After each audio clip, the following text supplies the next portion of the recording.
যখন শেষ হয়ে এলো, নবীজির হুঁশ হয়েছে, তাকায় দেখেন হযরত জিবরাইল দাঁড়ানো। হযরত জিবরাইল নবীজির চেহারা মোবারকের দিকে তাকায় বলেন, আসসালামু আলাইকা ইয়া রাসূলুল্লাহ। আল্লাহ আপনাকে সালাম বলেছেন, আর আল্লাহ পাক জানতে চেয়েছেন আপনার মুখে আপনি কেমন আছেন। আল্লাহ জানেন আপনার অবস্থা কি, তারপরেও আপনার মুখে শুনতে চেয়েছেন আপনি কেমন আছেন।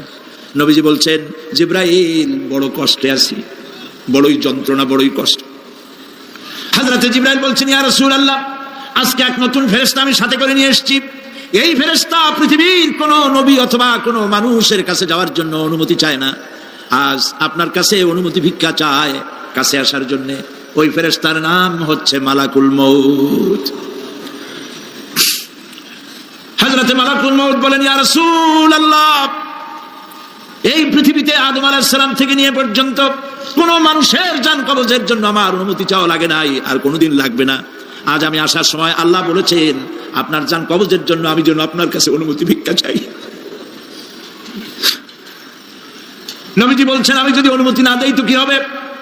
হযরত মালাকুল মউত বলছেন, ইয়া রাসূলুল্লাহ, অনুমতি যদি না দেন আমি ফেরত চলে যাব, আমাকে সেভাবেই বলা হয়েছে। হযরত জিবরাইল বলেন, ইয়া রাসূলুল্লাহ, আল্লাহ রাব্বুল আলামিন আপনার দিদারের ইন্তজার করতেছে। নবীজি বলছেন, মালাকুল মউত, তুমি জান কবজের কাজ শুরু করো। মালাকুল মউত যখন কাছে এসেছে, রাসূল জিজ্ঞেস করলেন, আয়েশা, ঘরে যে কয়েক টুকরা স্বর্ণ ছিল সেগুলোর কি অবস্থা? ছোট ছোট 6 টুকরা স্বর্ণ ছিল। হযরত আয়েশা বলছেন, হুজুর আমি এগুলো রেখে দিছি। হুজুর বলছেন, না, রাখতে পারবে না, আমার ইন্তেকালের আগে খয়রাত করে দাও। মুহাম্মদ সাল্লাল্লাহু আলাইহি ওয়াসাল্লাম আল্লাহর কাছে অবস্থায় উঠবে না যে তার ঘরের ভিতরে সোনা ছিল, দিয়ে দাও, খয়রাত করে দিয়ে দাও। হযরত মালাকুল মউত রাসূলের জান কবজ শুরু করে দিলেন। রাসূলুল্লাহ জীবনের শেষ কথা বললেন, আসসালাত আসসালাত ওয়া মা মালাকাত আইমানুকুম। আমার উম্মতেরা বিদায় লগ্নে বলে গেলাম, নামাজ নামাজ নামাজ ছেড়ে দিও না।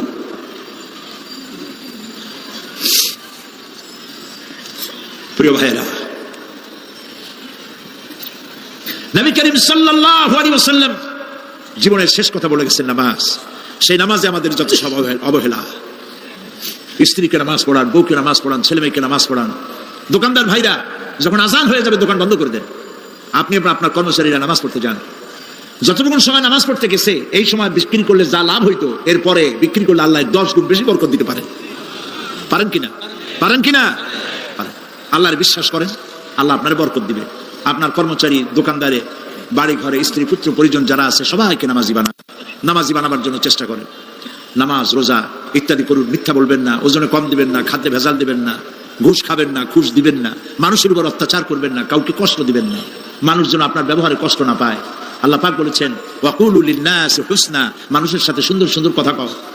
নবী করিম সাল্লাল্লাহু আলাইহি ওয়াসাল্লাম বলেছেন, মানুষের সাথে যদি হাসি মুখে কথা বলো একটা সদকা দেওয়ার সমান সওয়াব হয়ে যাবে। মানুষকে ভালোবাসো, গরিবদের ভালোবাসো, তাদের অর্থ করি দাও, পয়সা করি দাও, তোমার যা আছে দিতে থাকো। কুয়ার পানি যত উঠাবেন তত কুয়ার পানি ভালো থাকবে, আর পানি উঠাবেন না কুয়ার পানি পয়সা যাবে। এই জন্য আল্লাহর রাস্তায় পয়সা যত ইনকাম হচ্ছে খরচ করতে থাকেন, আল্লাহ পাক দিতে থাকবেন। আল্লাহ পাক বলেছেন যে সদকার মালকে আল্লাহ বৃদ্ধি করে দেন, আর দান সদকা যারা করে না, যাকাত দেয় না, তাদের মালকে আল্লাহ ধ্বংস করে দেন, হালাক করে দেন। এগুলোর দাম নাই, অশান্তি বাড়বে। বউ কথা শুনবে না, সন্তানাদি কথা শুনবে না, মামলা মোকদ্দমা, অশান্তি আর অশান্তি। আর আল্লাহর পথে থাকুন, আল্লাহ শান্তি বাড়ায় দেবেন। আমরা বলি আমিন। প্রিয় ভাই সব, আমি কিছু আলোচনা আজকে আল্লাহ পাক যা করাইছেন এগুলি যেন আল্লাহ আমারে আমল করার তৌফিক দেন। আমি মাঝে মধ্যে ভয় পাই, একদিন তো এই খবর নিশ্চয়ই হবে যে সাইদি বিদায় হয়ে গেছে। সেদিন খালি হাতে যেন আল্লাহর কাছে না যাই, আমি যেন আসামি না হই যে আমি যা বলছি মানুষকে 40 বছর একটানা যা বললাম আমি নিজে আমল করতে পারি নাই। এরকম ভিক্ষুক যেন আমি না হই, আমি যা মানুষকে বলেছি আমি যেন তা আমল করতে পারি। আমি আপনাদের কাছে দোয়া চাই। আমরা কেউ বাঁচবো না, এই যে দেখা হলো আবার দেখা নাও হইতে পারে। সেই জন্য আমরা আমাদের জীবনকে যেন তৈরি করি। আপনারা কোরআন শরীফ পড়ুন, দিন শিখুন, ঈমান শিখুন, ভালো থাকুন, ভালো হয়ে চলুন। আল্লাহ রাব্বুল আলামিন পরীক্ষার জন্য আমাদেরকে এই ময়দানে ছেড়ে দিয়েছেন। প্রশ্ন কি হবে আল্লাহ সব বলে দিয়েছেন। প্রশ্ন কি হবে? তোমার যৌবন, এ ব্যাপারে প্রশ্ন করা হবে। কোন পথে ইনকাম করেছো প্রশ্ন করা হবে। কোন পথে খরচ করেছো প্রশ্ন করা হবে। দ্বীনের ইলম যতটুকু হাসিল করেছিলে তার কতটুকু নিজে পালন করেছো। আর দ্বীনের দাওয়াত কতটুকু মানুষের কাছে পৌঁছায়ছো। প্রত্যেকটি ব্যাপারে কিয়ামতে আল্লাহর কাছে জবাব দিতে হবে। এই জন্য কবি বলছেন, আমল সে जिंदगी बनती है ये जन्नत भी व जहन्नम भी, ये खाकी अपनी फितरत है ना नारी ना नूरी। মানুষের জীবন আমল দিয়ে গঠন হয়, আমল দিয়ে জীবন গড়ে, নইলে এই মাটির তৈরি দেহ জান্নাত আর জাহান্নামের কিছু দিয়ে তৈরি হয় নাই। আপনি ইচ্ছে করলে দেহটাকে জাহান্নামের জন্য উপযোগী করতে পারেন, ইচ্ছে করলে এই দেহটাকে জান্নাতের জন্য উপযোগী করতে পারেন। এটি আপনার ইখতিয়ারে আল্লাহ দিয়েছেন, আপনাকে বাধ্য করা হয় নাই যে সেজদা না দিলে ফেরেশতা এসে ঘাড়ের উপরে পিটাবে, সুদ ঘুষ জেনা করলে পরে ঠ্যাং পিটায় ভেঙে দেওয়া হবে না। আপনি বাধ্য নন, আপনি সম্মানিত জীব আল্লাহ, সম্মানিত প্রাণী আল্লাহ পাকের, সেই জন্য মানুষকে বাধ্য করা হয় নাই। অটোনোমাস বডি, অটোনমি দেওয়া হয়েছে, আপনাকে স্বাধিকার দেওয়া হয়েছে। চন্দ্র সূর্যের ব্যাপারে স্বাধিকার দেওয়া হয় নাই। রাত এখন 7:35, সূর্যের বাপেরও ক্ষমতা নাই বাংলাদেশে এখন উকি মারে, ঠিক কিনা? সে এখন আমেরিকায় রোদ দিচ্ছে, তাপ দিচ্ছে আমেরিকায়। ওকে নির্ধারণ করা হয়েছে যেভাবে, সেইভাবেই করতে হবে। পানি বলেন, পাহাড় বলেন, পাখি বলেন, চন্দ্র বলেন, গ্রহ বলেন, নক্ষত্র বলেন, সব জিনিস বাই হুক অ্যান্ড ক্রুক আল্লাহর হুকুম মানতে বাধ্য। কোরআনে কারীমে আল্লাহ পাক বলেছেন, আফা গায়রা দীনিল্লাহি ইয়াবগুন ওয়া লাহু আসলামা মান ফিস সামাওয়াতি ওয়াল আরদি তাওআন ওয়া কারহা। আল্লাহর দেওয়া জীবন ব্যবস্থা ছেড়ে দিয়ে তোমরা কি অন্য কোনো মতবাদ তালাশ করো? ওয়ালাহু আসলামা মান ফিস সামাওয়াতি ওয়াল আরদ, অথচ আকাশে যা আছে জমিনে যা আছে সব আনুগত্যের মস্তক আমার সামনে অবনত করে দিয়েছে। সুবহানাল্লাহ। মানুষকে আল্লাহ পাক ইখতিয়ার দিয়েছেন, ইচ্ছে করলে মাহফিলও আসতে পারেন, ইচ্ছে করলে সিনেমাও ঢুকতে পারবেন, অসুবিধা নেই। অসুবিধার জন্য কিয়ামত, ওখানে হিসাব হবে। এখানে আপনি সূর্য চন্দ্র ফেরেশতারও কোনো মাজাল নাই, কোনো ইখতিয়ার নাই আল্লাহর হুকুমের বাইরে কিছু করে। আল্লাহ যা করতে বলেছেন তাই করতে হবে, এর বাইরে এক চুলও নড়তে পারবে না। কিন্তু মানুষেরা করতে পারবে। মানুষ ইচ্ছে করলে নামাজ রোজা ছাড়তে পারে, ইচ্ছে করলে আল্লাহর অমান্য করতে পারে। এটা তার বিচারের জায়গা না, এটা হলো পরীক্ষার জায়গা। এটা কিসের জায়গা? পরীক্ষার জায়গা। এখানে আপনি কামাই করলে ওখানে কিছু পাবেন, এখানে কামাই না করলে কিছু পাবেন না। আরো সোজা করে বলি, কোন কৃষক, যে কৃষক আষাঢ় মাসে শ্রাবণ মাসে জমিন চাষ করে না, পৌষ মাসে তার গোলায় ধান আসবে? কথা বুঝেন নাকি বুঝেন? পৌষ মাসে গোলায় ধান আসবে? কোনো পাগলও বলবে না যে তুমি তো চাষই করো নাই, তুমি জমিনে, তোমার জমিনের ফসল তোমার ঘরে আসবে কেন? কাজী এই দুনিয়ায় পরীক্ষা দিলে এখানে রেজাল্ট হয়, এখানে গাছ লাগাইলে এখানে ফল দেয়। কিন্তু মানুষের জন্য আল্লাহ পাক যে আমল তৈরি করেছেন, পরীক্ষা নেবেন, সেই পরীক্ষার রেজাল্ট এখানে হবে না। পরীক্ষার রেজাল্ট আউট হবে কোথায়? আখিরাতে। বলেন সবাই, কোথায় হবে পরীক্ষার রেজাল্ট আউট হবে? কোথায়? আখিরাতে। এখানে আপনি যা কামাই করবেন এখানে রিটার্ন দেওয়া হবে না। এখানে যা কামাই করবেন সমস্ত কামাই 700 গুণ বর্ধিত আকারে কিয়ামতে আল্লাহ আপনার হাতে ধরাই দিবেন। আল্লাহর ওয়াদা কখনো মিথ্যা হয়? মিথ্যা হয় রাজনৈতিক দলের নেতারা, এই জাতীয় লোকেরা যারা মঞ্চে আসে আর বলে যে বলে আমাদের ভোট দেন, আমরা ক্ষমতায় যাইতে পারলে আপনারা না খাইয়া কেউ মরবেন না। কিন্তু কি খাইয়া মরবে তাও কয় না। সেদিন শুনলাম এই যে নির্বাচন এখন একটা চলতেছে, স্লোগান বাপ দাঁড়াইছে, ছেলে তো বলে রহিম ভাই আমার ভাই, তোমার বাপের নাম রহিম। তারপরে শুনলাম বলতেছে বেগুন ভাইয়ের চরিত্র, আজকে নাম রাখে তো আদর করে বেগুন পটল, বেগুন ভাইয়ের চরিত্র ফুলের মতো পবিত্র। আমি আরেকজনের পাশে থেকে কইল যে নামাজ পড়ে না, একক তো এমনই ফুলের মতো চরিত্র। তো দুনিয়ার ময়দানে আপনি যা কামাই করবেন এখানে রেজাল্ট আউট হবে, এখানে আপনি পাবেন ফল, এখানে পাবেন। যা করবেন এখানে গাছ লাগাবেন, ফল লাগাবেন, এখানে পাবেন।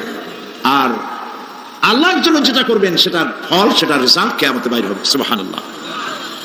এখানে পরীক্ষা দিয়ে যদি কেউ ফেল করে, ম্যাট্রিক পরীক্ষা দিয়ে ফেল করেছে, ফাজেল পরীক্ষা দিয়ে ফেল করেছে, আবার পরীক্ষা দিয়ে পাস করার সুযোগ আছে, আবারও ফেল করেছে, আবারও পরীক্ষা দিয়ে পাস করার সুযোগ আছে।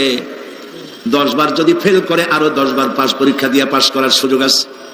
কিন্তু কিয়ামতের দিন আল্লাহ রাব্বুল আলামিনের জীবনের পরীক্ষায় কোনো মানুষ যদি আল্লাহর আদালতে ফেল করে বসে একবার, দ্বিতীয়বার পরীক্ষা দেওয়ার আর কোনো সুযোগ নাই। এই পৃথিবীতে যদি কেউ নিম্ন আদালতে মামলায় হেরে যায়, জজ কোর্টে করবে, যদি হেরে যায় হাইকোর্টে করবে, হেরে গেলে আপিল করবে সুপ্রিম কোর্টে, সুপ্রিম কোর্টেও যদি হেরে যায় তাহলে প্রেসিডেন্টের কাছে আপিল করবে, সুযোগ আছে কয়েকবার, কিন্তু কিয়ামতের দিন জীবনের আদালতে কোনো মানুষ যদি একবার ফেল করে বসে, জীবনের মামলায় যদি একবার হেরে যায়, দ্বিতীয়বার আপিল করার আর কোনো জায়গা নাই। সে আখিরাতে রেজাল্ট আউট হবে। আমরা সব মরে যাব, আমরা সব কি হব? সব মরে যাব। আল্লাহ পাক আমাদেরকে উঠাবেন আবার। মানুষকে কবরে রাখার সময় আমরা কি বলি? মিনহা খালাকনাকুম, জানেন না? পড়েন, মিনহা খালাকনাকুম ওয়া ফিহা নুঈদুকুম ওয়া মিনহা নুখরিজুকুম তারাতান উখরা।